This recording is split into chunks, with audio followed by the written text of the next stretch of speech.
సమర శంఖం పూరిద్దామా?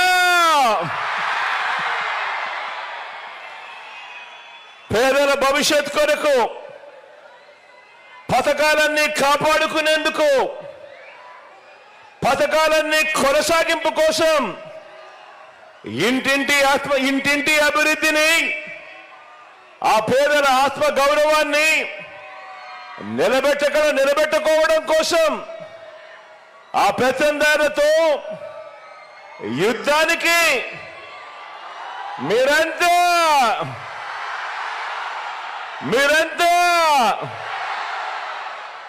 సిద్ధమేనా?